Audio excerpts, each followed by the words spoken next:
2014 Chevy Silverado with a 5.3 V8. Going to replace the starter. It intermittently just clicks, clicks, clicks. And intermittently it will start, crank. So all we need to do is open the hood, disconnect our negative battery cable. This one has a 10mm nut, so you want to loosen that nut up on the negative cable. Grab a hold of the cable, wiggle it back and forth, and pry it up. This one was kind of loose, so what we'll do is we'll stick a small flat blade screwdriver in there and tap on to open it up a little bit. Or you can use your spreader pliers for a battery.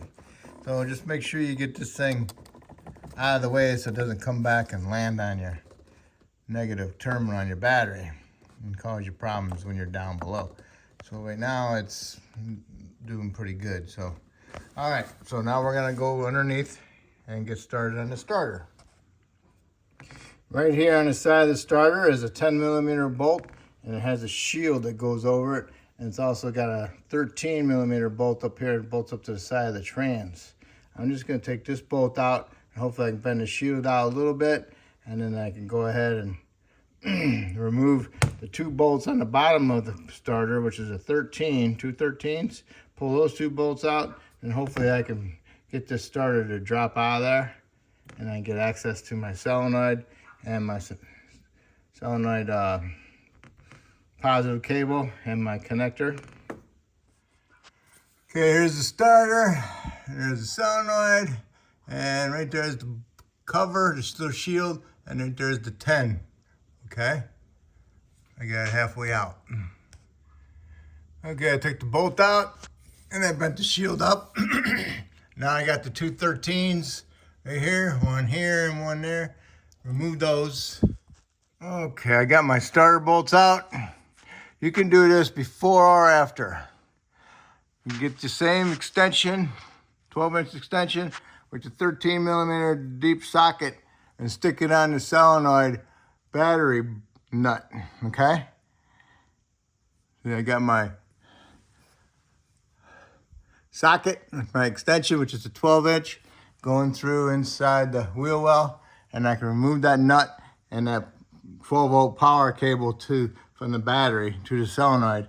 And also, the solenoid connector is right here, and we'll have to go ahead and figure out how to squeeze that tab in. So I'm gonna remove the nut now.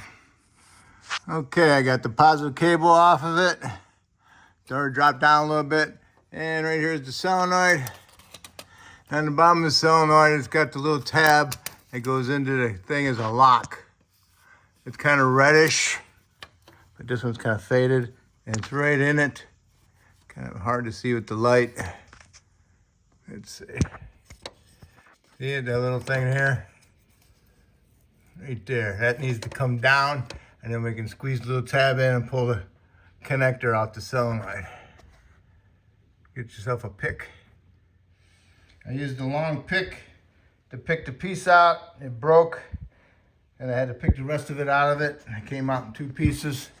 You can look up between the trans underneath. You should be able to see it as long as it ain't too bright. Right there. See it right there? Empty spot. So now I just gotta do is push that in and then pull the, let's see. There we go. All I gotta do is push this piece in right here. That piece in. Push the connector on first, push the tab in, then you can pull it, okay? And I had to take my pick and I had to pick the little piece out from inside right here. Okay, pushed it down in there, got it out.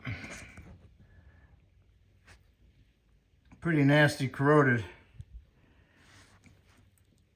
Trying to get it loose, stuck on there with all the dirt. Best off spray some penetrant around it to help soak it in before you fully try removing it. Because I broke my little clip with using a pick. Trying to get it off, and I had to use a flat blade to pry it off because it was on there so tight. All right, I got my new one. And put some anti-seize on the threads, put a little bit around my connector just to help keep the dirt out. And I'm gonna put it up in there, plug it in, get this thing all the way up there on the top. Maybe I'll get it bolted up, and then I'll get my battery cable, put it on there with my nut. Okie dokie. Starter's in there, got it putting up like that. So all I gotta do is push it up and push the back that way. Got the solenoid plugged in. Remember I broke my clip. I always see them connectors for sale. I should have bought one. And I should buy one. So I used a zip tie around the solenoid onto the wire harness just to hold it there to keep it from getting unplugged. We'll see if that gets in the way on our operation of going back up in there. All right. As long as you got that solenoid wire wrapped up around the back side of it, you'll be okay. Otherwise, it's going to go around the inside of it. And I don't like the inside of it. So I got it up there.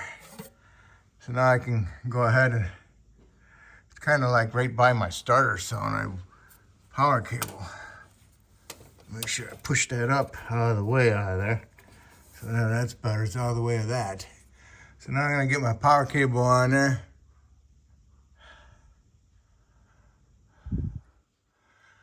And what's this thing way up here? There's like another connector up there.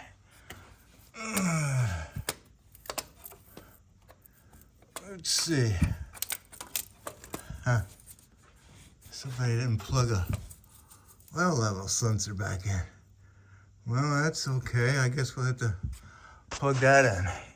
I didn't disconnect it. I seen it. I didn't disconnect it. But anyway, we'll take care of that after I get the power cable from the battery hooked up. Battery cable's hooked up. That little tab that bends in, make sure it goes behind the plastic on the solenoid.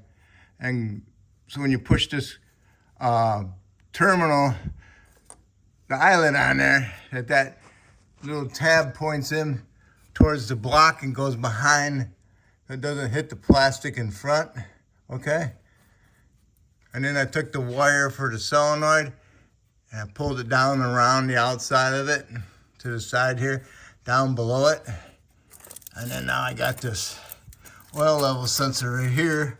I can clean that off and I can plug that in.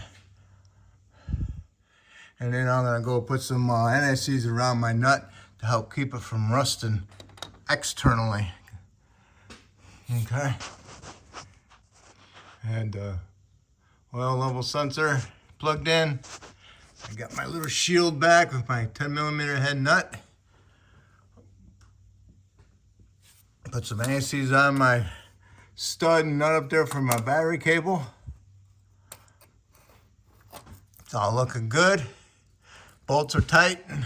Those are like 35 foot-pounds. I'll get you the correct spec. Starter bolt torque is 33 to 37 foot-pounds. I am done underneath. Lower it down and hook up our battery and start it. Use your battery terminal cleaner. Use my flat blade screwdriver, stuck it inside there, opened it up a little bit. Now I'll put my terminal on there and I'll tap it down a little bit so it gets down towards the base of the battery terminal instead of sitting up at the top. So you can't properly tighten it. So now I just have to get my little hammer and tap it down a little bit and then tighten my nut.